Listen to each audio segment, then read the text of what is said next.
Hello.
अस्सलाम वालेकुम everyone.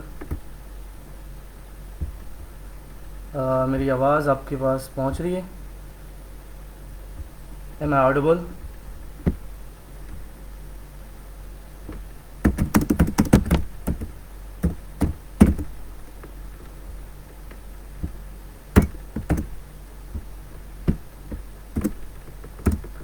M I audible to everyone? Okay. अस्सलाम वालेकुम। My name is Murtaza Hussain and ये लाइव सेशन आज हम स्टार्ट करने जा रहे हैं बस अभी। Let me check.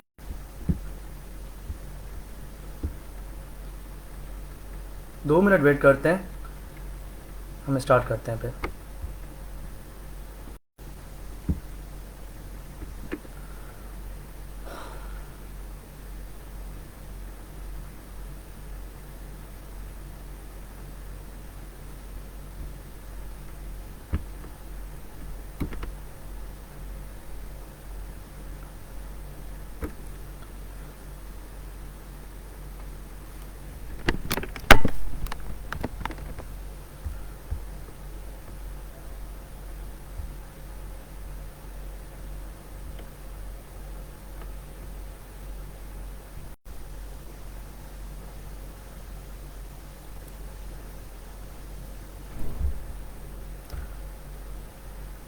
जी, ये क्वेश्चन सेशन होगा, इंटरेक्टिव सेशन होगा, तो आप अपने क्वेश्चंस जहन में रख लें। तो इंशाल्लाह आपके सारे क्वेश्चंस और क्वेरीज़ को हम सॉल्व करने की कोशिश करेंगे।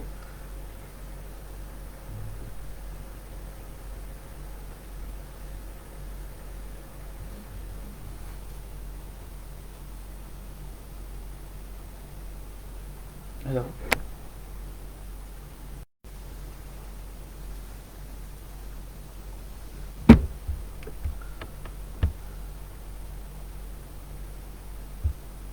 Thank you so much visionary global consultancy, thank you.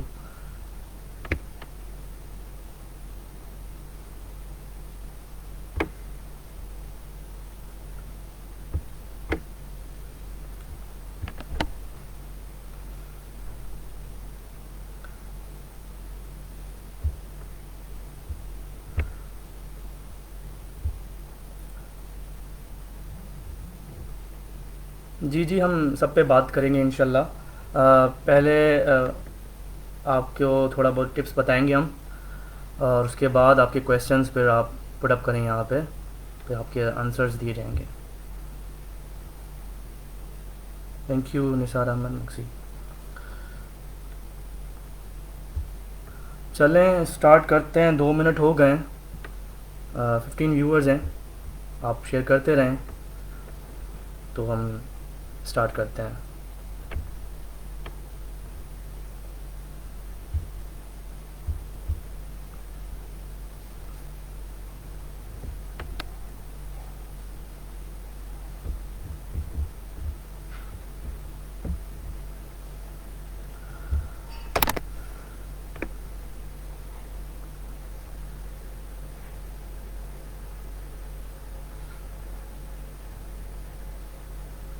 आवाज़ सही नहीं आ रही?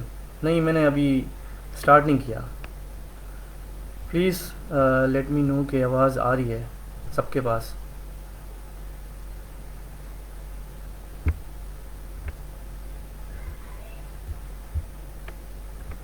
काइंडली कोई बता दे यहाँ पे। ठीक है, फराज कादिर मैतलो। चले हम स्टार्ट करते हैं। बिस्मिल्लाहिर्रहमानिर्रहीम। My name is Murtaza Hussain. अल्हम्दुलिल्लाह मैंने फ़र्स्ट अटैम्प्ट में CSS क्वालिफाई किया है और मुझे पाकिस्तान ऑडिट एंड अकाउंट्स जिसमें मेरी एलोकेशन हुई है FPSC के थ्रू।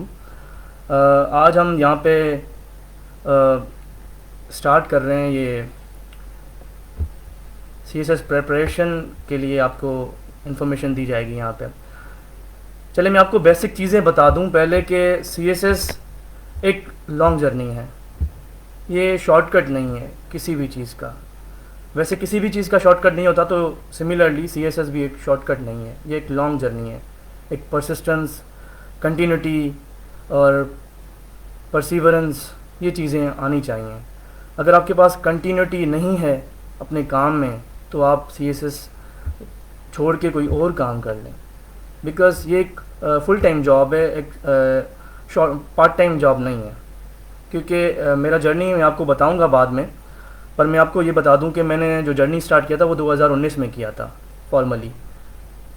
तो अब मैंने 2022 में अटैम्प्ट दिया, तो इसमें आप देख लें कि 3-4 साल तो उसमें CSS की जर्नी में लग गए। एंड अल्हम्दुलिल्लाह आई qualified in the first attempt. तो उसके पीछे जो मेहनत है, जो उसके पीछे मतलब एक चीज़ें हैं, वो आपको करनी पड़ेंगी, तब जाके बंदा क्वालिफाई करता है। वरना 32,000 कैंडिडेट्स में से 393, उसके बाद 237 में आना, and that's a big achievement. अल्हम्दुलिल्लाह I am one of them. वो तो फिर इसका ये होता है कि आप वो कंसिस्टेंसी इवन अब रिटन में भी करते हैं और इंटरव्यू के लिए भी वही कंसिस्टेंसी चाहिए। रिटन एंड इंटरव्यू आर बहुत डिफरेंट थिंग्स, वो अलग चीज़ें हैं। क्योंकि रिटन के लिए जितनी मेहनत करनी पड़ती है उसके साथ साथ इंटरव्यू जब आप क्लियर करते हैं रिटन, तो इंटरव्यू के लिए भी वही मेहनत करनी पड़ती है। तो बेसिक चीज़ें ये हैं कि English is the main component of CSS। आप जब यूनिवर्सिटी में हैं या किसी और जगह पे हैं या जॉब कर रहे हैं, पहला the foremost tip is to crack CSS is to improve your English आप इम्प्रूव करें। आप फ्लॉलेस इंग्लिश लिखें, ग्रामर की कोई गलती ना हो। बेशक आप सिंपल लिखें, ये बम्बास्टिक वर्ड्स यूज़ करना इट्स नॉट अ की टू सक्सेस। ये होता है कि एक एग्जामिनर जो है वो थोड़ा ओल्ड एज होता है, तो आप उसको जितना सिंपल लिख के देंगे तो वो अंडरस्टैंडेबल भी होगा, और उसके अलावा जो है आपका आसानी से वो ऐसे पढ़ भी लेगा। आउटलाइन आपकी अच्छी होगी तो आपको वो मार्क्स भी दे देगा, वहीं पे ही पास कर देगा। क्योंकि बहुत सारे हज़ारों में पेपर्स होते हैं उनके पास और टाइम बहुत कम होता है। तो जब आप इंग्लिश अच्छी लिखेंगे, सिंपल लिखेंगे, ग्रामर की गलती नहीं होगी, तो उसके साथ साथ आपको जब भी वो आपकी आउटलाइन स्टार्ट करके खोलेगा पेपर, आपका आउटलाइन में कोई गलती नहीं है, आपने डीकंस्ट्रक्ट सही किया है ऐसे, तो आपको वहीं पे आपको 35 नंबर मिल जाते हैं। उनके दिमाग में ये होता है कि भाई इसको पास करना है। फिर आपका इंट्रोडक्शन देखते हैं, उसमें गलती नहीं है ग्रामर की, तो 38 तक आ जाता है। फिर कंक्लूजन पड़ता है कि आपने ऐसे पूरा किया है, ये बात फर्स्ट प्रायोरिटी ऐसे पूरा करना है, तो 39 तक आता है। फिर आपका एक पैराग्राफ पड़ता है, पैराग्राफ में फिर कोई गलती नहीं है, स्ट्रक्चर बिल्कुल ठीक है, तो आपको 40 दे के पास कर देता है एंड यू आर पास। तो CSS essay is all about English, और कंपोजिशन का अलग पेपर है। तो कंपोजिशन में भी अगर आप सही इंग्लिश नहीं लिखते तो आप फेल होते हैं। मतलब एक एक्सपेरेंट को कंप्रीहेंशन आना चाहिए, प्रेसी आपकी ठीक होनी चाहिए, और ये प्रेसी एंड कंपोजिशन का पेपर है। ये उन छोटे छोटे जो वोकैब के वर्ड्स, ईडियम्स और पेयर ऑफ वर्ड्स, इनका पेपर नहीं है। स्टूडेंट्स क्या करते हैं, कैंडिडेट्स क्या करते हैं, वो उन्हीं चीज़ों पे फोकस करते हैं जो उनको आसान लगती हैं। इंग्लिश के जो कंप्रीहेंशन का पेपर है उसमें आप वोकैब कर दी, वोकैब पे बहुत साल ज़ाया कर दिए, फिर भी याद नहीं होती। एंड मैं आपको बताता हूँ कि मैंने कभी वोकैब याद सही से नहीं की थी, मैं की थी पर फिर भी मैं भूल जाता था। तो जब मैं भूल जाता तो मैंने छोड़ दिया इसको, क्योंकि आप जब पेपर में बैठते हो 20 MCQs एंड उसके अलावा ऐसे ऐसे लफ्ज़ होते हैं जो आपने कभी ना देखे हों, कभी ना सुने हों, ना कभी पढ़े हों। आप वहीं पे क्या करते हैं, तो कई लगा सकते हैं। उसके बाद भी अगर आपके ठीक नहीं होते तो आपका ये जो वोकैब को रटना ये तो बिल्कुल नाकारा गया। आप जो चीज़ पे कंसंट्रेट करें तो वो चीज़ है आपकी कॉम्प्रीहेंशन एंड प्रेसी राइटिंग, उसके अलावा ट्रांसलेशन। ये 50 मार्क्स ये बनते हैं। अगर आप 50 में से 35 भी लेते हैं ना, इनमें से 40 पे पास है आपको। उसके अलावा एक दो आपको पेयर ऑफ वर्ड्स आ जाएंगे, आप सही से दूसरा वो है, उसके अलावा जो है वोकैब भी 2-3 आपके सही हो जाते हैं। उसके अलावा आपके कभी कभी पूछते हैं कि आप नरेशंस कर दें, वो भी आप सही कर लेते हैं, और करेक्ट द सेंटेंसेस आप सही कर लेते हैं, तो आप 40+ पास हो गए। Your main concentration should be on precis, composition as well as translation, क्योंकि पेपर उसका है। उसके लिए आपको ये चीज़ें सही से पढ़नी पड़ती हैं, आपकी ग्रामर की कोई गलती ना हो। तो इसके लिए वही चीज़ है कि आप इंग्लिश को अच्छे से पढ़ें, अच्छे से सीखें।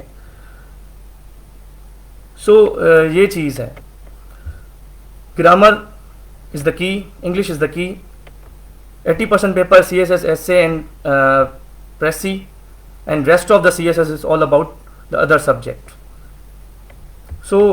इस पे आप फोकस करें। पहला टिप ये है कि आप इंग्लिश को अच्छी तरीके से समझें, पढ़ें और उसको सही से उसकी ग्रामर ठीक करें। फिर आप उसका स्ट्रक्चर ठीक करें। अगर आप सही से इंग्लिश नहीं लिखते, आपके स्ट्रक्चर में फ्लॉज हैं, तो आप स्ट्रक्चर को भी ठीक कर लें। ग्रामर एंड स्ट्रक्चर आपकी इंग्लिश सही कर देगा। फिर आप सिंप्लिसिटी लाएं अपने चीज़ों में। सिंप्लिसिटी मतलब सिंपल राइट अप्स लिखें, ताकि वो एग्जामिनर को भी सहूलत हो। उसके अलावा हम बात करेंगे सेकंड टिप पे, जो है आपके नोट्स मेकिंग। जब आप इंग्लिश करते हैं, फिर आपकी होती है नोट्स मेकिंग से पहले भी सब्जेक्ट सिलेक्शन। आप सब्जेक्ट्स ऐसे सिलेक्ट करें जो आपको मार्क्स दें, क्योंकि 2022 में हमारी एलोकेशन में जो डिफरेंस आया है वो सब्जेक्ट्स की वजह से आया है। Physics was one of my subjects and physics 1 was badly hit. मुझे लगता है कि जो मेरा मेरिट नंबर पीछे गया है वो फिज़िक्स की वजह से हो सकता है, फिज़िक्स 1 की वजह से। बाकी अल्हम्दुलिल्लाह मेरे पेपर्स अच्छे हुए थे। सब्जेक्ट सिलेक्शन इज़ द की। आप वो सब्जेक्ट्स लें जिसमें आपकी एक तो इसमें डिफरेंट चीज़ें हैं। एक तो ओवरलैपिंग सब्जेक्ट्स हों, जैसे आपको इंग्लिश ऐसे में फ़ायदा हो। इंग्लिश ऐसे में फ़ायदा हुआ तो करंट अफेयर्स में भी होगा, पाकिस्तान अफेयर्स में भी होगा। इवन आपको यूरोपियन हिस्ट्री लेना चाहिए, क्योंकि वो IR के हिसाब से है। हिस्ट्री के हिसाब से अगर मैं आपको बोलूँ तो आप US हिस्ट्री को छोड़ दें। US हिस्ट्री बहुत हिट होता है, हर साल हिट होता है। इंडो पाक हिस्ट्री भी आप ले सकते हैं, फिर भी उसमें इशू है कि वो इन डेप्थ पढ़ना पड़ता है आपको। यूरोपियन हिस्ट्री आपका IR के थ्रू कवर हो जाता है। ब्रिटिश हिस्ट्री भी आपका है, वो भी अच्छा है, क्योंकि मैंने बहुत से कैंडिडेट्स देखे हैं 2022 में जिसके यूरोपियन हिस्ट्री हैं और वो उसके मार्क्स अच्छे हैं। मेरे कोलीग हैं जिनके यूरोपियन हिस्ट्री में इवन जो नॉट एलोकेटेड कैंडिडेट्स हैं उनके भी यूरोपियन हिस्ट्री में अच्छे नंबर हैं। उसके अलावा IR को तो आप फोकियत दें पॉलिटिकल साइंस पे, क्योंकि IR is an overlapping subject. उसके अलावा अगर आप सिंधी हैं तो please, Sindhi is your big achievement. अगर आप सिंधी लिख सकते हैं, सिंधी पढ़ सकते हैं, तो आप सिंधी सब्जेक्ट को टुकराएं नहीं। सोशियोलॉजी के अगेंस्ट सिंधी को आप ना रखें। Sindhi is your best choice. Sindhi को आप लें, उसको सही पढ़ें, क्योंकि ये मार्क्स गेनिंग सब्जेक्ट होते हैं। उसके बाद gender studies is one of the marks improving subject. ये छोटा सा सब्जेक्ट है, 10-15 जो है वो उसके टॉपिक्स हैं, और आप सही से अगर आप कवर कर सकते हैं तो आप कर लें। और अच्छे से कवर होता है, इवन मार्क्स भी अच्छे मिलते हैं उसमें। और इस साल 2022 में भी कैंडिडेट्स के बहुत अच्छे नंबर आए हैं जनरल स्टडीज़ में। मेरे सब्जेक्ट्स भी यही थे, IR, general studies, Sindhi and physics थोड़ा मैं आपको इंजीनियर्स को इवन मैं आपको थोड़ा बहुत कहूँगा कि इसको फिर से देख के आप सब्जेक्ट सेलेक्ट करें, क्योंकि ये हिट हुआ था और इवन 2 साल कंटिन्यूसली हिट हुआ है। तो सब्जेक्ट सिलेक्शन इज़ द की। आप देखें इवन अगर सोशलॉजी भी लेते हैं तो आप उसको सही तरीके से प्रिपेयर करें। सब्जेक्ट्स की जॉर्गन को देखें, सब्जेक्ट्स के थ्योरीज को देखें, थ्योरीज, सब्जेक्ट्स, जॉर्गन्स, इवन उसके अंदर जो हैं वो maps, charts, facts and figures, इन चीज़ों पे ज़्यादा फोकस किया करें, ये आपको मार्क्स देते हैं। So the point two note here is the subject selection. अगर आप सब्जेक्ट अच्छे चूज़ करते हैं, आपका CSS भी पास हो जाता है और आपको अच्छे नंबर से एलोकेशन भी मिल जाती है। So that's the second tip. And third tip is उसके बाद सब्जेक्ट सेलेक्ट कर लिए, आप अब पढ़ें, सही से पढ़ें इनको और नोट्स बनाएं। नोट्स मेकिंग बहुत इंपॉर्टेंट फैक्टर होता है CSS की प्रिपरेशन में। 2 टाइप्स के नोट्स बना सकते हैं aspirants. Number 1 is the long notes.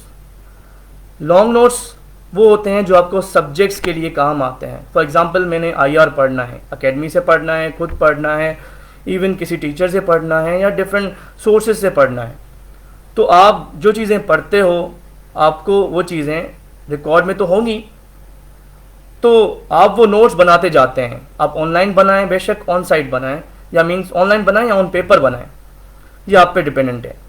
Notes आपके बनने होने चाहिए, बिकॉज ये आपको हेल्प करते हैं रिवीजन में, ये आपको हेल्प करते हैं बार बार बुक्स ना खोलने पे।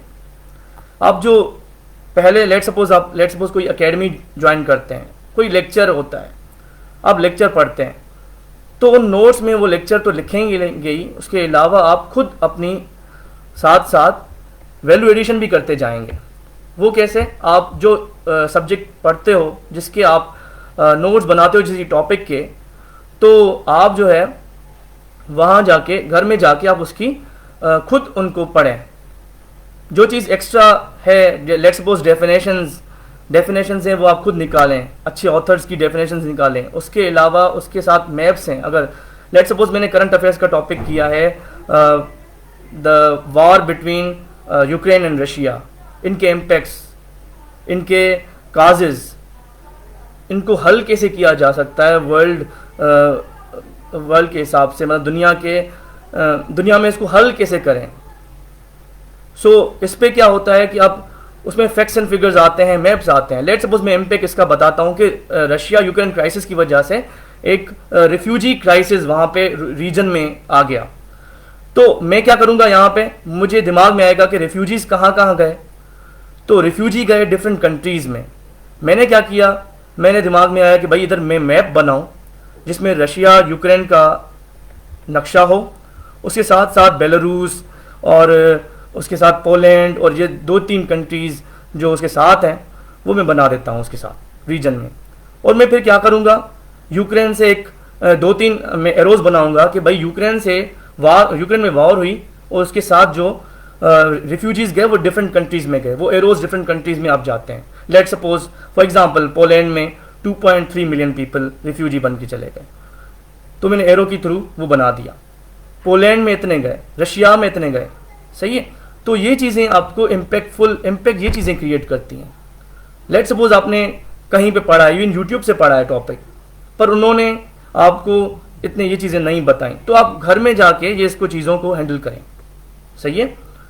उसके अलावा नोट्स मेकिंग आपने कर ली, फिर होते हैं शॉर्ट नोट्स। शॉर्ट नोट्स होते हैं वो एग्ज़ाम नोट्स, आपकी जो एग्ज़ाम के नाइट काम आते हैं, जो आप पढ़ के एग्ज़ाम देते हैं। वो होती हैं आपकी outlines, maps, flow charts, diagrams.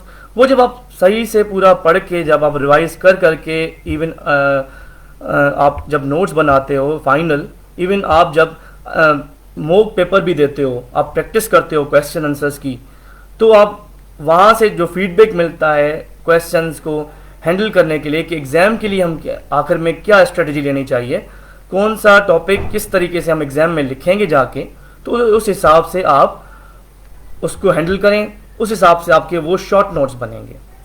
Let suppose मैंने यही मैं टॉपिक आपको देता हूँ। Let suppose the impacts of Ukraine Russia crisis, जो बहुत प्रोमिनेंट क्वेश्चन था 2022 के पेपर में।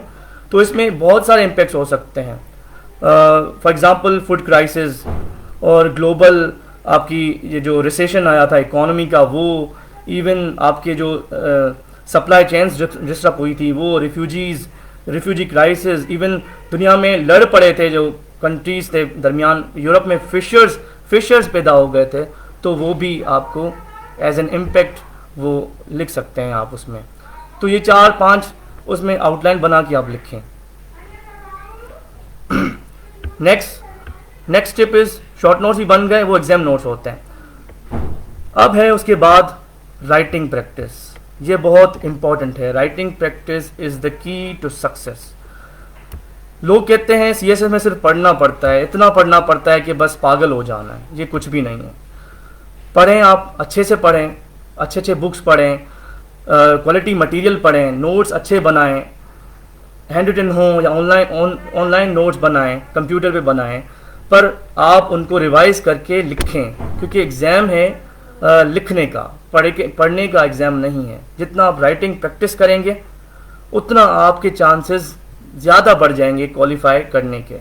मैं आपको अपना एग्जांपल दे दूं, क्योंकि मैं अपना एग्जांपल दे सकता हूं यहाँ पे।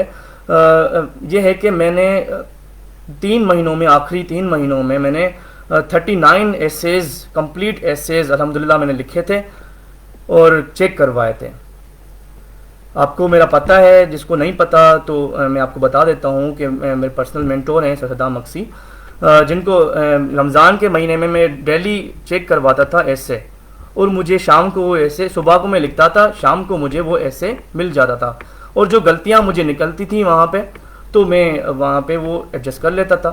सो 39 essays is a big writing practice. So writing practice is the key. अब essay from the very beginning till 39 essay आप समझें कि आप मास्टर कर जाते हो essay में, कि आपको हर गलती का पता चलता है, हर चीज़ का पता चलता है कि essay को कैसे हैंडल करना है। इससे सिर्फ आपकी गलतियाँ ठीक नहीं होती, आपके आइडियाज़ अच्छे हो जाते हैं, आपकी राइटिंग प्रैक्टिस अच्छी हो जाती है, इवन आपके जो हैं वो आर्ग्यूमेंट्स, जो आप शुरू में आप लड़खड़ाते हैं आर्ग्यूमेंट्स लिखने में, जब आप पेपर में बैठते हैं 22-25 ऐसे लिखने के बाद या 39 ऐसे लिखने के बाद, तो अल्हम्दुलिल्लाह आपको कोई इतना फ़र्क नहीं पड़ता कि आप एग्ज़ाम में बैठे हो, घर में बैठे हो या कहीं और पे बैठे हो, ऐसे लिख रहे हो। इवन मैं आपको बता दूं कि मैं एक और इंस्पेक्टर कस्टम की डिस्क्रिप्टिव एग्ज़ाम के लिए भी गया था अभी रिसेंटली। तो ऐसे की बात बता रहा हूँ कि मेरी इतनी प्रैक्टिस हुई थी कि मैं 1.5 घंटे में 15 पैराग्राफ भी लिख सकता था। मेरी इतनी प्रैक्टिस हो चुकी है अल्हम्दुलिल्लाह। So that comes with the practice. और एग्ज़ाम में जो चीज़ आपको जो आगे लाती है, and that's a writing practice. इसीलिए मैं आपको बार बार ये चीज़ कह रहा हूँ कि राइटिंग प्रैक्टिस इज़ द की। जितना लिखेंगे उतना चांसेस आपके ज़्यादा होंगे क्वालिफाई करने के। एट द एंड उसके बाद आप मॉक्स दे दें, जितने भी हैं मॉक्स दें। मॉक्स मतलब ये भी प्रैक्टिस का हिस्सा है। डिफरेंट जगहों पे मॉक्स दें। आप अपने क्वेश्चन नहीं बना सकते, आप एफपीएससी के पास पेपर्स में से क्वेश्चन लें, अपने क्वेश्चन बनाएंगे, अपने दिमाग से लिखेंगे, and that not the correct way to. एक मिनट प्लीज़, मुझे थोड़ा टाइम दे दें, मैं चार्जिंग पे लगा लूँगा।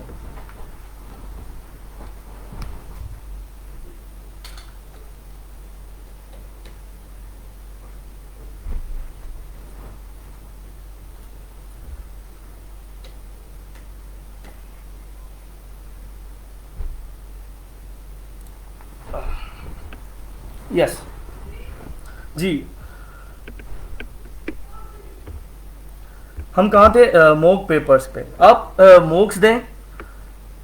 उसके अलावा आप अपने खुद भी अगर कोई घर में करना चाह रहा है प्रिपरेशन, तो आप डिफरेंट जो पास पेपर्स होते हैं आप उनको हल किया करें, क्योंकि ये एफपीएससी के एग्ज़ाम है, तो आपको एफपीएससी का ही सिलेबस फॉलो करना पड़ेगा, आपको उसका ही एग्ज़ाम फॉलो करना पड़ेगा। आप एसेज भी लिखें तो आपके खुद के बनाए हुए ऐसे ना हों, वो जो पास पेपर्स में ऐसे दिए होते हैं, आपको वही एसेज बार बार लिखने होते हैं प्रैक्टिस के लिए. Let suppose democracy hopes and hurdles, globalisation pros and cons. उसके अलावा अब जो उसके अलावा डिफरेंट हैं. बॉयज़ विल बी बॉयज़, ये अभी नया है. 2021 से ऐसे बहुत मुश्किल हो गया है. आप समझ लें कि ऐसे को 2021 के बाद एक रेवोल्यूशन की तरह उनको माना जाता है. अगर जितनी आपकी प्रैक्टिस होगी, अगर आप वो चीज़ कवर कर लेते हैं तो इंशाल्लाह आप ऐसे क्लियर कर सकते हैं 2021 के बाद वाले. क्योंकि आप पहले देखेंगे कि इशू बेस्ड ऐसे हुआ करते थे, अब वो इशू बेस्ड ऐसे नहीं हैं. अब डिफरेंट आपको स्टेटमेंट्स मिलती हैं, आपको उसको उस पर 2000 to 2500 to 3000 वर्ड्स का ऐसे बनाना होता है. आपको 2 वर्ड्स मिलते हैं, जैसे global politics and international relations, ये 2 वर्ड हैं. इसको कनेक्ट करके आपको 2500 और 3000 वर्ड्स का ऐसे बनाना है. तो ये आप तब करते हैं जब आपकी इतनी राइटिंग प्रैक्टिस हो चुकी होती है. उसके अलावा मॉक्स के अलावा आखिरी ये है कि आप कंटिन्यूअस रहें. आप अपनी एक क्या कहते हैं मोटिवेशन बना लें कि मुझे CSS करनी क्यों है. जब आप ये चीज़ करेंगे, एक मोटिवेशन बना लेंगे आप दिमाग में, वो चीज़ आपको कभी गिरने नहीं देगी. मेरा जर्नी 3 साल और 6-7 महीनों का है, even 4 years you can say. तो वो चीज़ जो आपको गिरने नहीं देती, that's your motivation to join civil services. And that motivation should be anything.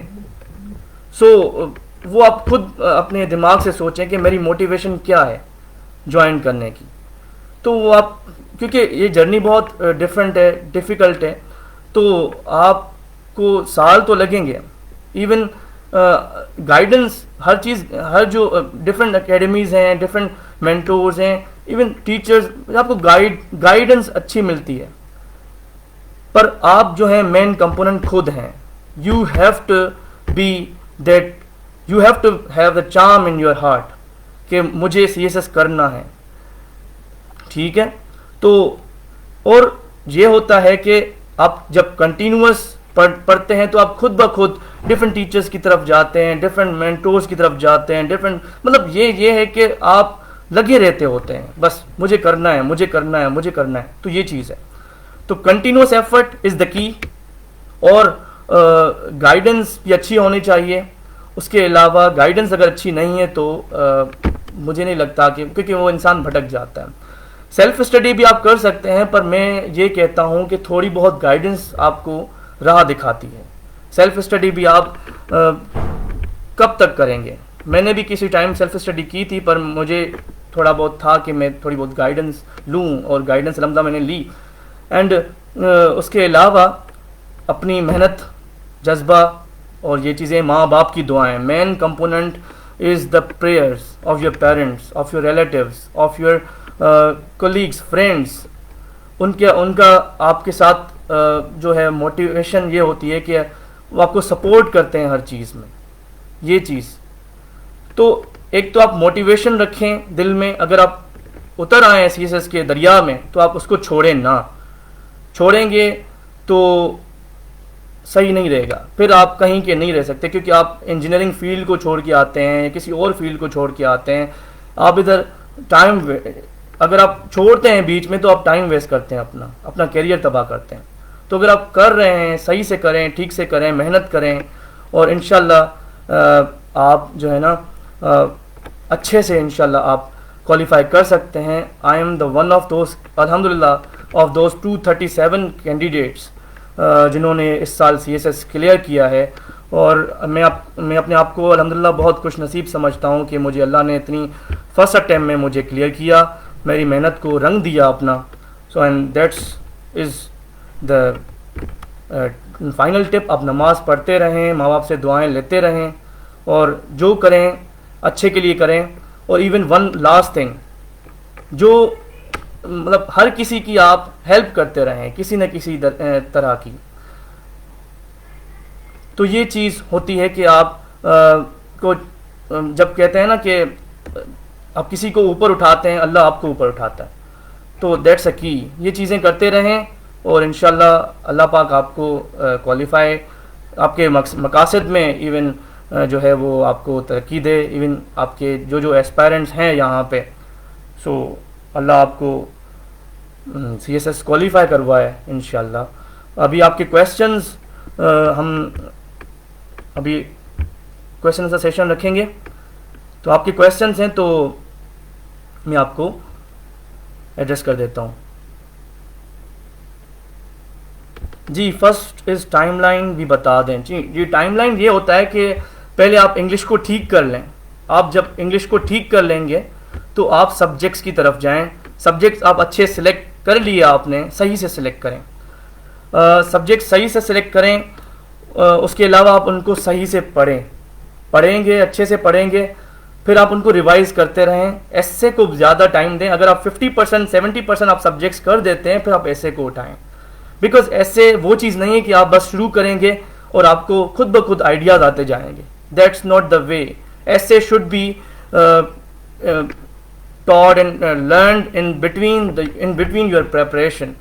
Because ये होता है कि आपको पहले नॉलेज नहीं होती, तो हम अगर ज़ीरो स्टार्ट करते हैं, आप फ्रॉम ज़ीरो अगर आप प्रिपरेशन स्टार्ट कर रहे हो, तो आप ऐसे कैसे लिख सकते हो विदाउट एनी प्रॉपर नॉलेज।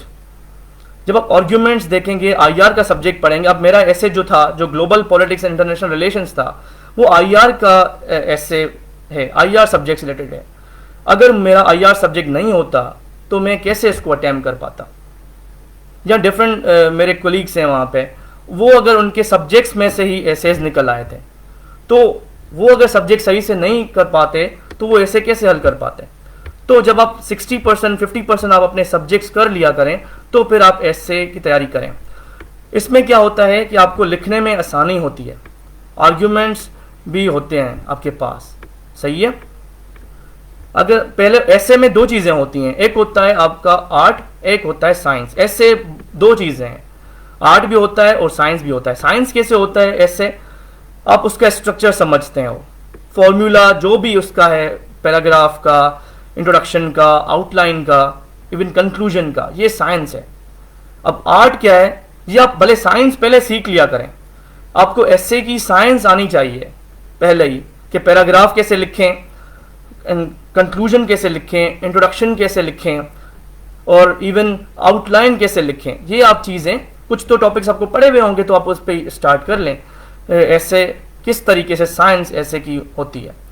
फिर जब आप जो है आगे आए, आप सब्जेक्ट्स पढ़ लें, तो आप उसको आर्ट में कन्वर्ट करें। आर्ट कैसे, आपके आर्ग्यूमेंट्स, आप डिफरेंट एसेज करें। डिफरेंट एसेज को करेंगे कि आपको डिफरेंट आर्ग्यूमेंट्स आएंगे, डिफरेंट सब्जेक्ट्स में से आप वो उठाएंगे। उसमें आपके एनालिटिकल स्किल्स देखे जाएंगे, उसमें आप फैक्ट्स एंड फिगर्स यूज करेंगे, उसमें आप ऐसे को कैसे आप डीकंस्ट्रक्ट करते हैं। मेन चीज of the essay is your deconstruction of the topic. दो वर्ड्स को आप जोड़ के उसको कैसे लिखते हो, डीकंस्ट्रक्ट कैसे करते हो, और वो एग्जाम में लिखते हो 3 घंटों में। और वो जो एग्जाम सिचुएशन प्रेशर सिचुएशन होती है, प्रेशर सिचुएशन से निकल के आप वो अटेम्प्ट क्लियर करते हो। That's the key. आप वो चीज़ तब सीखते हो जब आप शुरू में ही अपने आप को इन चीज़ों में ढाल लेते हो। मतलब जब आप ऐसे अटेम्प्ट करो तो आप ये सोचो कि मैं एग्जाम में बैठा हुआ हूँ, 3 आवर्स का मैं घंटा लगाता था, 3 आवर्स के साथ अगर मेरा ऐसे कंप्लीट नहीं होता था तो मैं छोड़ देता था ऐसे। उस दिन मैं कहता था यार मेरा ऐसे कंप्लीट नहीं हुआ आज। उससे क्या होता था, मैं कल के लिए अपना वो दिमाग में सोचता था कि मुझे कल कंप्लीट करना है ऐसे। तो इससे मेरी स्पीड बढ़ती थी, आर्ग्यूमेंट्स बढ़ते थे, आर्ग्यूमेंट्स की जो सीरीज होती है वो सही होती थी। And that's a way to clear CSS। तो हम यहाँ पे थे कि ऐसे आर्ट एंड साइंस भी आपने सीख ली, तो मैं यही कहता हूँ कि साइंस आप भले पहले सीख लें, आर्ट उसको आर्ट में जब कन्वर्ट करना हो तो आप वो जब उसको बाद में फिर आप सब्जेक्ट्स के बाद ही किया करें। ये टाइमलाइन के सेकेंड हिस्सा था। उसके बाद आप राइटिंग प्रैक्टिस, अपने जो नोट्स बनाए थे उसके साथ साथ आप डिफरेंट सब्जेक्ट्स को आप लिखते जाएं, क्वेश्चंस अटेम्प्ट करते जाएं, मॉक्स दे दें, मॉक्स देते जाएंगे, और उसके अलावा आपकी गलतियां निकलेंगी तो आप सीखेंगे तो आप एग्ज़ाम के लिए रेडी होते रहेंगे तो आप एग्ज़ाम दे देंगे और इंशाल्लाह आपका क्वालिफाई हो जाएगा। ये था एक टाइमलाइन। एक क्वेश्चन था आईआर वर्सेस पोल साइंस। यार मैं हमेशा आईआर को ही करता हूँ, बिकॉज मुझे ये लगता है कि पोल साइंस जो है वो रट्टे वाला सब्जेक्ट है।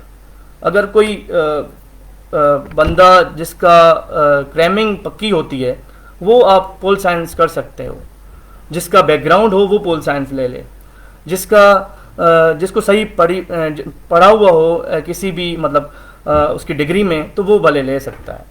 पर मैं आईआर को हमेशा रिकमेंड करवाता हूँ बिकॉज उसके भी रीजंस हैं। अब आप ऐसे देख लें, ऐसे में बहुत सारे टॉपिक्स आईआर के थे। अगर आईआर जो है वो नहीं जो आपको आती है तो आप उस पेपर में आप कैसे हल कर सकते थे एग्जाम, वो आप ऐसे कैसे हल कर सकते थे। उसके अलावा आईआर जो है वो इवॉल्विंग सब्जेक्ट है। डेली बेसिस पे आप करंट अफेयर्स पढ़ते हो, आपके IR2 वहीं से ही आता है। सिर्फ थ्योरीज आपको लगानी पड़ती हैं IR2 में, इसीलिए आपको IR2 पढ़ना भी नहीं पड़ता। जस्ट आप IR1 के लिए कॉन्सेप्चुअल स्टडी करते हो, IR1 का सब्जेक्ट पढ़ते हो। उसके अलावा IR2 में आप जो है वो IR2 में जो है ना आपको मेहनत करने की ज़रूरत नहीं पड़ती, आप करंट अफेयर से ही वो पेपर हल कर लेते हो। 2020 में भी यही हुआ था, and most of the topics from current affairs were in IR2, तो यही था। उसके अलावा आपको ओवरलैपिंग सब्जेक्ट्स भी मिल जाते हैं। IR बहुत सब्जेक्ट्स में ओवरलैपिंग होता है, जैसे European history is the overlapping subject. मेरे कोलीग्स का बहुत का यूरोपियन सब्जेक्ट है और IR भी है, उनके दोनों में अच्छे नंबर हैं। सो दैट्स अ की। मैं IR को इसको फोकियत दूंगा यहाँ पे। और क्वेश्चन अगर हैं तो आप मुझे बता दें, और टाइम अभी 15 मिनट है हमारे पास। MSc मैथमेटिक्स में हूँ तो उससे कौन से ऑप्शनल सब्जेक्ट्स? मैं आपको मैथमेटिक्स फिज़िक्स आप सही से देख लें, अगर आप सही से कर पाते हैं, क्योंकि इनका सिलेबस बहुत लेंदी होता है। एक तो मेरा खुद फिज़िक्स है, मैं सोच रहा था कि फ़िज़िक्स 1 जो है ना वो हिट हुआ था। अगर फ़िज़िक्स 1 हिट नहीं होता तो मैंने उसको इतना अच्छे से अल्हम्दुलिल्लाह प्रिपेयर किया था तो मेरा 150 प्लस तो आ जाता पक्का स्कोर। पर ये होता है कि उनको FPSC को भी कैंडिडेट्स को फ़िल्टर आउट करना पड़ता है, तो ये टैक्टिक्स यूज़ करते हैं कैंडिडेट्स को फ़िल्टर आउट करने के लिए। जैसे पाकिस्तान अफेयर्स को हिट कर दिया, पाकिस्तान अफेयर्स को लोगों के 3 नंबर आ रहे हैं, 4 नंबर आ रहे हैं, सो इसको हिट कर दिया ताकि लोग फिल्टर आउट हों। ये 32,000 जो एग्ज़ाम दे रहे हैं उसमें से 393 सिलेक्ट हों। ये फिर भी आप आपके इतने सब्जेक्ट्स अच्छे से क्लियर हों कि आप उस फिल्टर को भी पार करके आप क्वालिफाई कर लें। तो इस हिसाब से मैं आपको ये कहना चाहता हूँ कि मैथमेटिक्स अगर आप लेते हैं तो आप उसको अच्छे से कवर कर लें ताकि आपको कोई दिक्कत ना हो, आगे चल के मुश्किल ना पेश आए। Can one start from CSS prep now and create special CSS? Tell me a story holistically plan. 3 महीने हैं, आप अगर सब्जेक्ट्स कवर कर सकते हो सही से, आप अगर सब्जेक्ट्स सही से कवर कर सकते हो, आप राइटिंग प्रैक्टिस उसको आपको मेहनत करनी पड़ेगी 3 महीनों में बहुत सारी। अगर आप फ्रॉम द ज़ीरो स्टार्ट करते हैं तो मैं ये कहता हूँ कि आपको दिन रात मेहनत करनी पड़ेगी, क्योंकि आप सब्जेक्ट तो एक पढ़ेंगे, कंप्लीट करेंगे, उसके साथ साथ आपको राइटिंग प्रैक्टिस भी होनी चाहिए। अब ऐसे करेंगे, अब ऐसे को सही से समझेंगे, ऐसे में आपकी गलतियाँ होंगी, आप वो ठीक करवाएंगे। तो दिन रात मेहनत करनी पड़ेगी। हो तो सकता है, हो तो कुछ भी हो सकता है, अल्लाह ने चाहा तो सब कुछ हो सकता है, बस आपको मेहनत करने की ज़रूरत है। Hope you get my point. मियाँ शफीक में बहुत डिटेल्स हैं। GSA सिलेबस मैं GSA के लिए अल्हम्दुलिल्लाह मैंने कोई बुक रेफ़र की थी ये वाली, पर मैं इनको इन डेप्थ, क्योंकि मेरा साइंस बैकग्राउंड है तो वो मुझे बचपन से ही मेरी स्कूलिंग थी जो साइंस की, तो आगा खान बोर्ड था, तो अल्हम्दुलिल्लाह मुझे साइंस में इतना वो नहीं हुआ। और ये है कि साइंस को मैं आपको बता दूं कि आप पास पेपर्स को देखें ज़्यादातर, क्योंकि इतना लंबा सिलेबस है। आप पास पेपर को देखेंगे ना तो उसमें आपको हिंट मिल जाएगी कि किस किस टाइप के क्वेश्चंस आते हैं। तो किस टाइप के क्वेश्चन आते हैं तो आप उसको पास पेपर को देखेंगे। आप 10 साल 15 साल के पास पेपर देख लें, उसको कर लें, तो आपका इंशाल्लाह 80 to 70% तो पेपर हो जाएगा आपका। और एक तो उसमें 2 सब्जेक्ट्स हैं ना, एक तो जीएस है ना, साइंस, एंड दूसरा है एबिलिटी। एबिलिटी तो आपके दिमाग की है, वो तो आप कर लेंगे आराम से 2 सवाल। बाकी साइंस के 2 सवाल होते हैं, वो 4 में से 2 आपको करने होते हैं, तो आपका पास पेपर से हो जाएगा। मैंने भी यही किया था, पास पेपर से ही किया था इसको, और बुक भी पढ़ा था मैंने। पर आप उसको जितना टाइम कम दें अच्छा है, आप उसको सही से करें, मतलब कि आप उसको स्मार्ट वे में करें, साइंस को सही स्मार्ट वे में करें। क्योंकि हार्ड वर्क तो होता है, पर स्मार्ट वर्क जो होता है ना, वो आपको सीएसएस क्वालिफाई करवाता है। हार्ड वर्क के साथ साथ स्मार्ट वर्क करेंगे, आपका टाइम भी बचेगा और आपकी एनर्जीज भी ज़ाया नहीं होंगी। जी, I am studying in 5th semester political science. ये 1.5 years to go for degree completion. How should I start? English is the key. अब यहाँ पे पढ़ रहे हो तो इंग्लिश को ठीक करें। अगर आप इंग्लिश ठीक कर लेते हैं तो आप आईआर या कोई और सब्जेक्ट जो 200 नंबर का है वो आप ले लें, ताकि आपका बैकग्राउंड बने। करंट अफेयर्स आपको नहीं करने अभी, वो बाद में। आप सिलेबस भले बेशक पढ़ लें करंट अफेयर्स का, बाकी जो बर्निंग इश्यूज होते हैं वो आप फाइनल लास्ट में 2-3 महीनों में कर सकते हैं। Hope you get your answer. और कोई सवाल है? It's 9:51।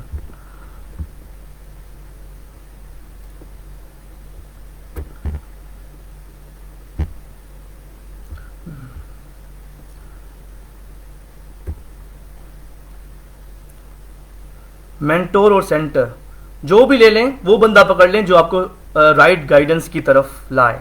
Right guidance should be your choice, ठीक है। अकेडमीज पे अगर आपको राइट गाइडेंस मिलती है, आप अकेडमीज पे जाएं। मेंटोर पे आपको राइट गाइडेंस मिलती है, आप राइट गाइडेंस लें। Murtaza, how to make English flawless? Please grammar को ठीक किया करें, बस ग्रामर ठीक कर लेंगे, आपको फ्लॉलेस फ्लो खुद ब खुद ख़त्म हो जाएगा। एसेस टाइम पर चेक होकर नहीं मिलते, तो एसेस अगर आपको टाइम पे होकर नहीं मिलते तो मैं आपको सजेस्ट करता हूँ कि आप मेंटोर देखें, कोई ऐसा जो आपको ठीक से दे दे। क्योंकि मेरा मेंटोर सदाम मक्सी था, तो मुझे राइट टाइम पे मिल जाता था और वो अच्छे से चेक भी करते थे। और फिर अगर मुझे टाइम मिला बाद में तो मैंने मेंटोरशिप शुरू की, तो मैं अभी आपको इंशाल्लाह सही से चेक करके दे दूंगा उस टाइम। क्योंकि मेन मोटिव ये है कि आप क्वालिफाइंग कैंडिडेट्स बढ़ाने हैं। मेरा मोटिव ये होता है कि हम सही से कैंडिडेट्स को जो है वो फोकियत दें उन पे, ताकि वो क्वालिफाई कर सकें। Pakistan affairs please. Pakistan affairs मुझे लगता है अगले साल पाकिस्तान अफेयर्स सेट नहीं होगा, बिकॉज एक साल में हुआ तो 2 कंसेक्यूटिव ईयर में नहीं होते। पर फिर भी आप उसको करंट अफेयर्स के थ्रू, करंट अफेयर्स के पर्सपेक्टिव्स में करें, बिकॉज जो 2021 के बाद जो एग्ज़ाम्स आते हैं वो थ्योरी जो करंट अफेयर्स के जो सवाल होते हैं उन पे हिट करते हैं। फॉर एग्जांपल हमारे पेपर में थे कि how we can increase the dependency, मतलब हम उनको रिलेशंस इम्प्रूव कैसे कर सकते हैं। ये जो सेक्टेरियन कॉन्फ्लिक्ट्स हैं मुसलमानों में, उनको ख़त्म कैसे कर सकते हैं, उनके रिलेशंस इम्प्रूव कैसे कर सकते हैं। अब तो सऊदी और ईरान के रिलेशंस अच्छे हो गए हैं, पर ये तब क्वेश्चन था जब उनके रिलेशंस डिटीरियोरेटेड थे। तो उनको इम्प्रूव करने के लिए ये एनालिटिकल क्वेश्चन है बहुत, तो करंट अफेयर्स में भी आता है, पाकिस्तान अफेयर्स में भी आता है।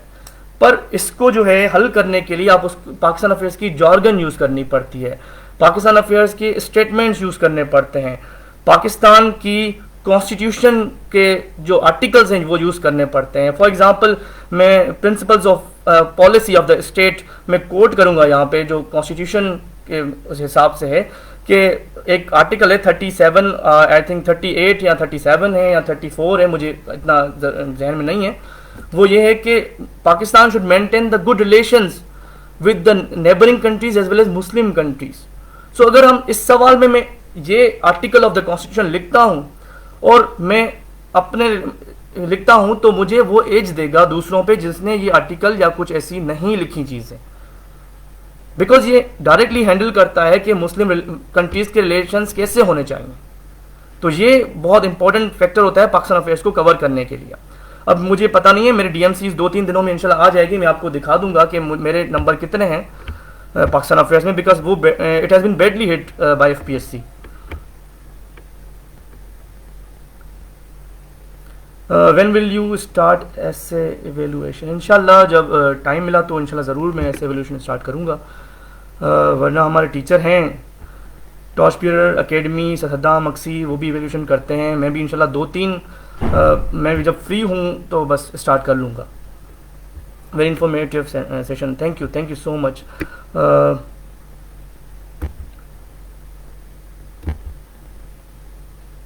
Thank you Ataullah Shah, thank you so much. Constitution law versus Sindhi, यार अगर आप सिंधी हो तो you should opt for the Sindhi, because 80+ marks आ जाते हैं, 75 मार्क्स आ जाते हैं। मैंने बहुत से इवन अनएलोकेटेड कैंडिडेट्स, इवन जिन बेचारों ने क्वालिफाई नहीं किया है, उनके सिंधी में मार्क्स मैंने देखे हैं, तो इट्स 70 to 75, तो दैट्स अ गुड स्कोर जो आपको एलोकेशन भी अच्छी दिला सकता है। So Sindhi is the good choice for Sindhi people. Otherwise जो सिंधी नहीं है, सिंधी स्पीकिंग नहीं है, वो डिफरेंट सब्जेक्ट्स ऑप्ट कर सकते हैं। इस्लामिक स्टडीज़ की स्टडी, इस्लामिक स्टडी की कुरान की आयत, हदीसें और the last sermon of holy prophet सल्लल्लाहु अलैहि वसल्लम, ये चीज़ें आपको फिंगर टिप्स पे होनी चाहिए। क्योंकि लेट सपोज क्वेश्चन आता है ह्यूमन राइट्स इन इस्लाम, ये हमारे 2022 में आया था, वो उसमें मैंने बहुत सी चीज़ें कोट की थी वहाँ पे the last sermon of holy prophet सल्लल्लाहु अलैहि वसल्लम से, जैसे neither Arab is superior to non Arab, nor non Arab is superior to non Arab, verily in the sight of Allah the superior is one who is the most pious. अब जब मैं लिखूंगा equality of the human being in Islam, human rights में आ गया कि भाई equality सबको देनी है, और मैं इक्वलिटी की बुनियाद पे ये एक लिखूंगा आर्ग्यूमेंट, तो मुझे मार्क्स अच्छे नहीं मिलेंगे या मिलेंगे, ये आप खुद बता दें। तो reference is the best thing in CSS। आप जो चीज़ ऐसे लिखेंगे ना, खामखा लिखेंगे, उस पर आपको नंबर नहीं मिलते। आप रेफरेंस यूज़ करें हर चीज़ का, हर आर्ग्यूमेंट पे रेफरेंस आपको लिखना होता है, तब जाके आप अच्छे नंबर ले सकते हो। मेरी एलोकेशन अल्हम्दुलिल्लाह Pakistan audit and account services में है, और इससे बेहतर भी हो सकती थी, पर शुक्र है अल्लाह ने दिया है, तो बिस्मिल्लाह करते हैं। सोशियोलॉजी, मैं सिंधी को प्रेफर करता हूँ सोशियोलॉजी, क्योंकि मैंने पढ़ा है सोशियोलॉजी भी, बट जब मैंने सिंधी पढ़ा तो I was proud of being Sindhi. Even मेरे इंटरव्यू में भी मुझसे शेर पूछे गए हैं शापलती भिटाई के, कि मुझसे सवाल हुआ कि आपका फेवरेट शायर कौन सा है सिंधी का। मैंने कहा सर शाह लतीफ़ भिटाई रहमतुल्लाह अलैह, चलें कोई शेर सुना दें। मैंने सुना दिया शेर, वो सुर उसका है, सियारे सहरात में झागड़ी वसंदे मीं है, हलो त पुछूं सुहणी जा कर जाने नी है, जंहिंखे राता नी है मेहारी मन में।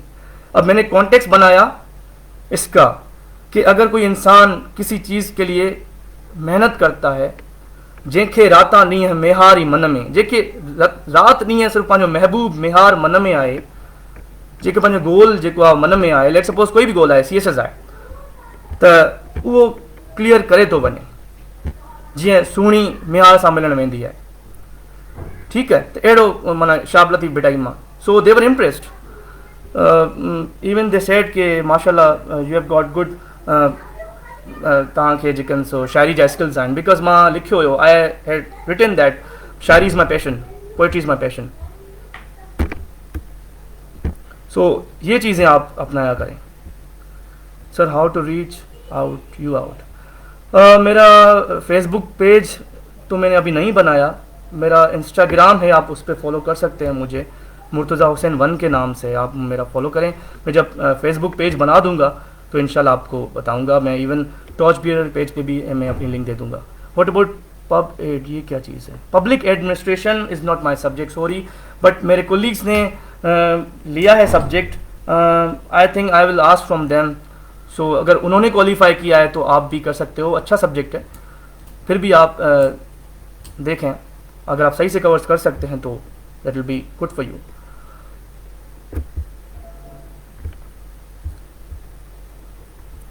और कोई question? Good session, thank you so much, thank you so much brother. और कोई सवाल है? It was a very helpful session, thank you, thank you. जी, मैं म्यूट जैब लाइब्रेरी में मैंने क्योंकि मास्टर्स किया हुआ है मेहरान से इलेक्ट्रिकल पावर इंजीनियरिंग में, और मैंने 2 साल वहीं पे ही प्रिपरेशन की थी। और उसके अलावा जो है मैंने कराची में भी प्लस में मेहरान की लाइब्रेरी में भी, दोनों में प्रिपरेशन अपनी की थी। You could have find me there. Political science मेरे हिसाब से IR, भले आप पॉलिटिकल साइंस ले लें, मैं आपको वो अच्छे से बता सकते हैं जिनके अच्छे नंबर आए होंगे पॉलिटिकल साइंस में। एंड हाँ, पॉलिटिकल साइंस में अच्छे नंबर आ सकते हैं अगर आप उसको सही से प्रिपेयर करें, क्योंकि the topper of the CSS 2022 जो हमारे तल्ला रफ़ीक भाई हैं, वो ही इज़ माई फ्रेंड, और उनका जो है वो पॉलिटिकल साइंस है। अगर आप सही से प्रिपेयर कर सकते हो तो आप उसको हैंडल कर सकते हो अच्छे से, वरना IR is more recommended, because वो रट्टे वाली चीज़ें IR में नहीं है। अगर कोई बंदा कहता है कि मुझसे रट्टा नहीं लगता, खुद ही का इकबाल का खुद ही कॉन्सेप्ट मुझे नहीं आता सही से, so I will go for the IR। क्या सब्जेक्ट सिलेक्शन लोकेशन में काम आती? यस, मैंने पहले बता दिया था, ये सब्जेक्ट सिलेक्शन इज़ द की। क्योंकि मैं अभी आपको बता भी दूं कि मुझे जो बैडली हिट किया होगा वो फिजिक्स नहीं हिट किया होगा। Precision composition paper, can you please elaborate this question? ये क्या आप कहना चाहते हैं? I am doing BS English right now, what subject I should choose when I do CSS? मैंने बता दिए हैं सारे सब्जेक्ट्स। IR को देखें, अच्छा सब्जेक्ट है। सिंधी अगर आप हैं तो सिंधी को देखें। रिकमेंड तो मैं कर सकता हूँ जनरल को रिकमेंड, क्योंकि मेरे सब्जेक्ट भी यही हैं। अगर आप सही से कर लेते हैं, बाकी 2 सब्जेक्ट आप डिफरेंट चूज़ कर सकते हैं, उसको मैं रिकमेंडेशन दे सकता हूँ, पर आप उनको खुद इंसाइट लें। जब तक आप खुद उनको अपनाएंगे नहीं सब्जेक्ट्स को, तो मेरा कहना आपका सुनना या मेरा कहना आपका अपनाना would not be in the मतलब हम आपको मे बी सक्सेस दिलाए या ना दिलाए, क्योंकि सब्जेक्ट्स को आप सही से देखें पहले खुद, तो आप फैसला करें कि क्या मैं सही कहता हूँ या गलत कहता हूँ, फिर आप मुझे बताएं। जनरल स्टडीज़ के लिए बुक्स बता दें, मेरे पास अभी जहन में नहीं है, मैं अभी आपको बता दूंगा इंशाल्लाह।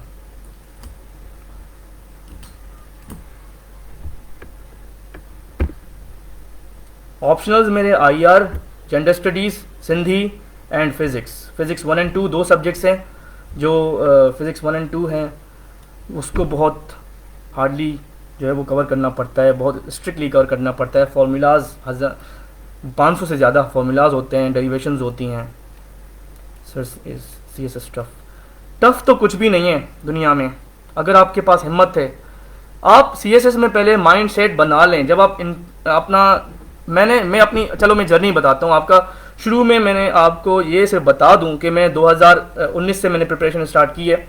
जब 2019 का जो है वो रिज़ल्ट आया था तो मैं उस रात बीमार हो गया था, because I was starting my CSS journey and वो था कि 1.8% रेशो। मैंने देखा कि या अल्लाह ये तो बिल्कुल बहुत कम रेशो है, मैं क्या आ सकता हूँ इसमें। तो फिर मैंने सोचा पूरी रात को बैठ के कि मैं जो इस रास्ते पे चल रहा हूँ, क्या ये मुझे सक्सेस दिला सकता है 1.8 रेशियो पे। तो मैंने उस साथ सोचा कि मैंने ये कहा सुबह उठ के कि भाई बिस्मिल्लाह करते हैं, और मैंने माइंड सेट हमेशा से यही बना लिया था कि मुझे इस 1.8% रेशियो में आना है। And that was the mind set which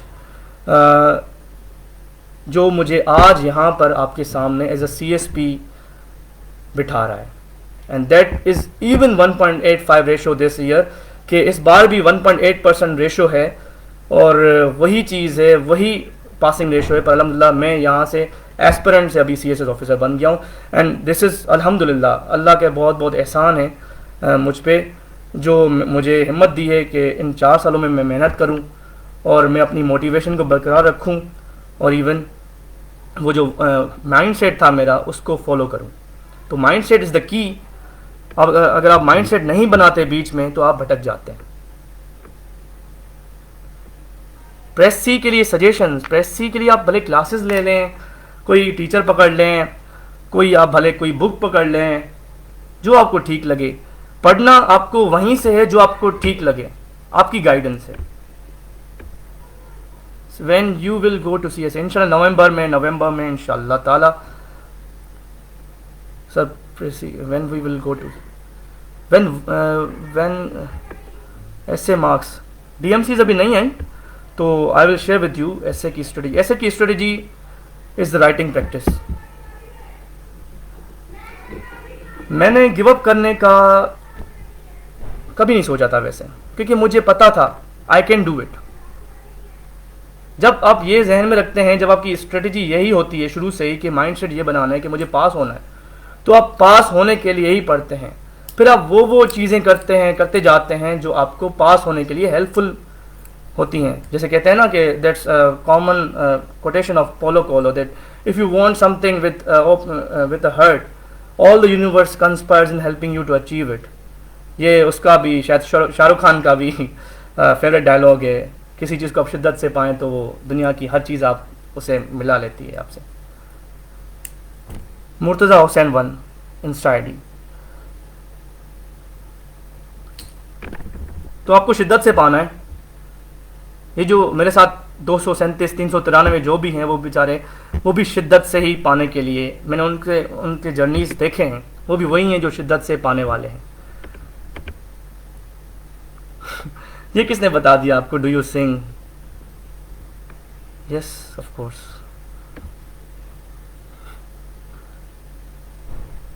ये कोई विजनरी ग्लोबल कंसल्टेंसी कोई मुझे जानता तो नहीं है पहले से।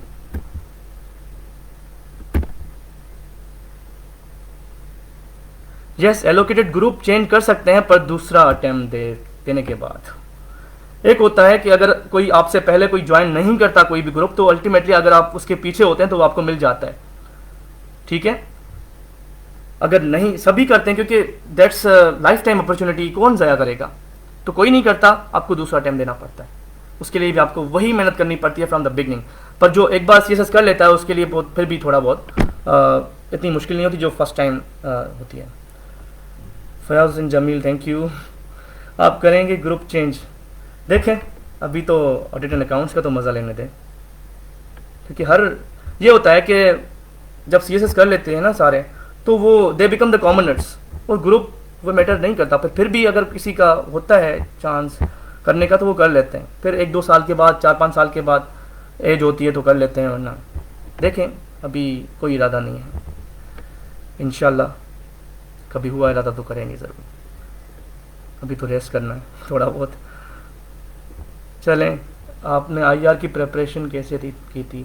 IR की प्रिपरेशन मैंने बहुत से वहाँ पे, क्योंकि मैंने कोविड में, आपको मैंने बताना भूल गया कि कोविड में एक एकेडमी थी, ऑनलाइन एकेडमी थी, जो उसमें राइजिंग सन के नाम से थी, जिसमें इवन सर सद्दाम भी थे, सर वकास भी थे, इवन सर हमारे सर तौफीक जो हमारे PCS के थे वो भी थे। उसके बाद सर सद्दाम ने पर्सनल मेंटोरशिप जो किया, वो उसमें मैं एनरोल्ड हुआ। Even I earned that group. Super 30 का जो था वो सेशन था, अलहमदुलिल्लाह मैंने उसमें पेपर दिया था। पेपर होने के 3000 में से 30 में आया, वो सर सद्दाम ने किया, and that was the free of cost. वो भी था जो वो उस साल के लिए था। तो उसके बाद फिर कंटिन्यूअस एफर्ट, तो उसके बाद मैंने IR वहीं से ही पढ़ा, और इवन उसके बाद भी डिफरेंट सोर्सेज से पढ़ा, इवन डिफरेंट सोर्सेज बुक से पढ़ा। बुक्स थे सारे, बुक्स सोर्सेज जो भी हैं आप वो कवर करें। आपका सब्जेक्ट सही से कवर होना चाहिए, आप को सही गाइडेंस वाले लोग मिलने चाहिए। आपको सही लोग मिलेंगे तो आप इंशाल्लाह सही डायरेक्शन पे, डायमेंशंस पे होंगे। सिंध की किस सिटी में अच्छे एकेडमीज़ हैं? अब कराची है, सक्खर है, लाड़काना है, आप खुद देख लें, सर्च कर लें। पर मैंने आपको बता दिया है जिस पे आप देखें। हैदराबाद भी है।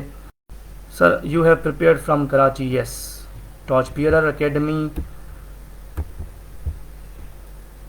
प्रेप, पाकिस्तान अफेयर्स की प्रेप की स्ट्रेटजी बता दें काइंडली।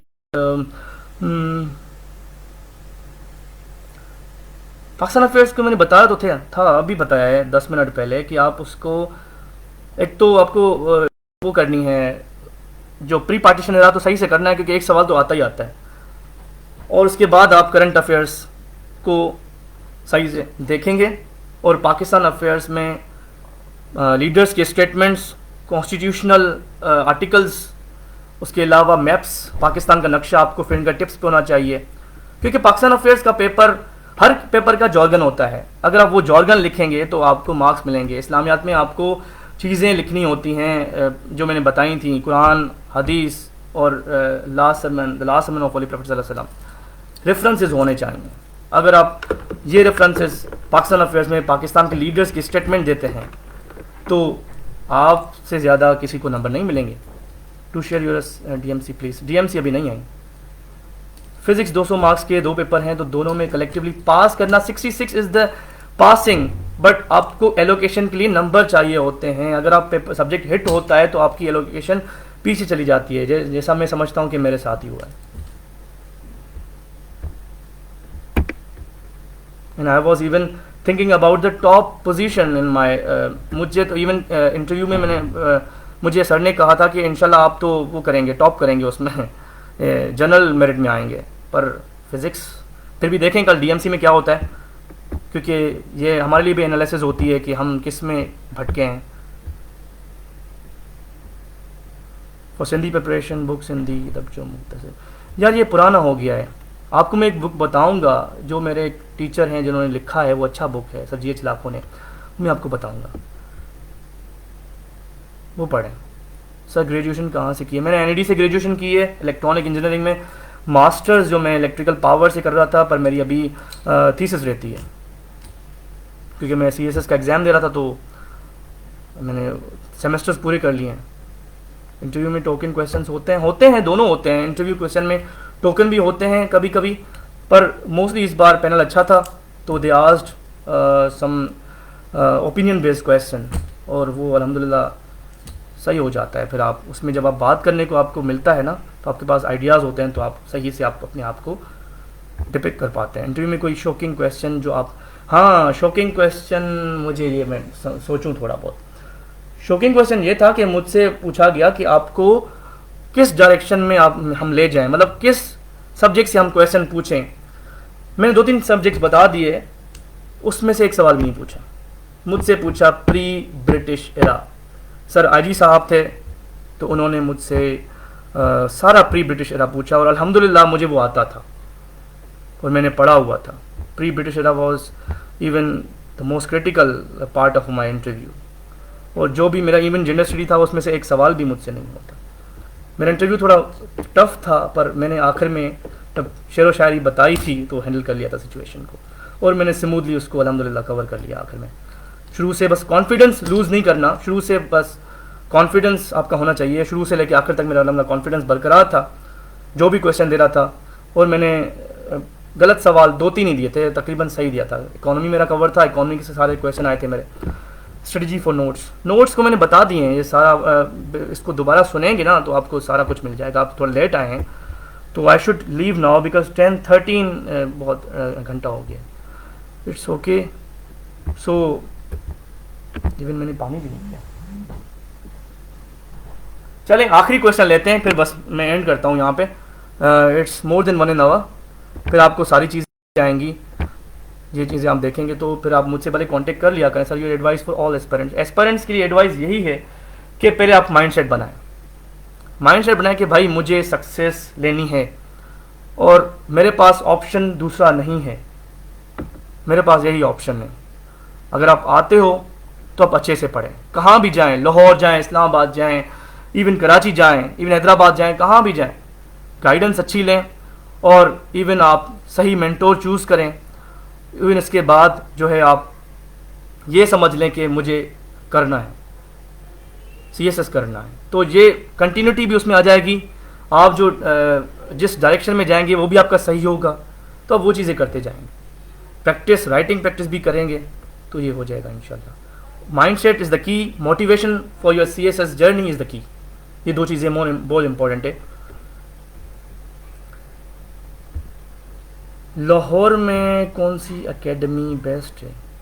एकेडमीज़ का मुझे आइडिया है बहुत, पर एकेडमी का लाहौर में है कुछ, आप खुद देख लिया करें। एकेडमी वेल टाइम भी है लाहौर में, वो भी है, किप्स भी है। आप जाएंगे, क्योंकि मैं वहाँ से नहीं पढ़ा हूँ ना, तो मैंने इंटरव्यू की तैयारी वहाँ से की वेल टाइम से, पर रिटर्न की तैयारी मैंने नहीं की। तो रिटर्न के लिए आप उनसे कांटेक्ट करें जिन्होंने किया हुआ हो।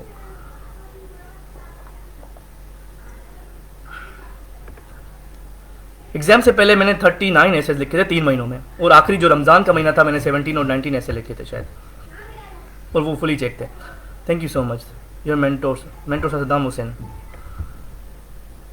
बाकी बहुत सारे टीचर्स हैं जिन्होंने मुझे हेल्प किया है, बहुत सारे टीचर्स हैं, मैं उनका नाम नहीं भूल सकता, पर जो फाइनल मेरे मेंटोर मैंने आखिर में जो हैं वो सद्दाम हुसैन मक्सी हैं। शुरू से लेके आज तक मेरे, इवन जिन्होंने भी मेरे लिए even college university, even my C S S starting preparation, even जो एकेडमी जो थी 2020 की, वो उनके टीचर्स, इवन सारे टीचर्स को मैं खराज तस्लीम पेश करता हूँ, because they played a vital role in my success.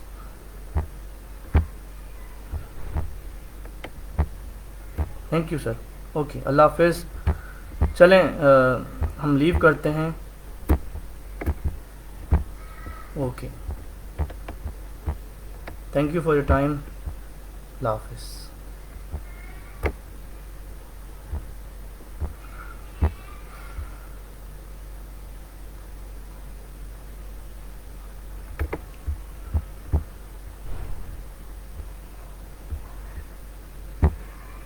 ये ऑप्शन ही नहीं मिल रहा।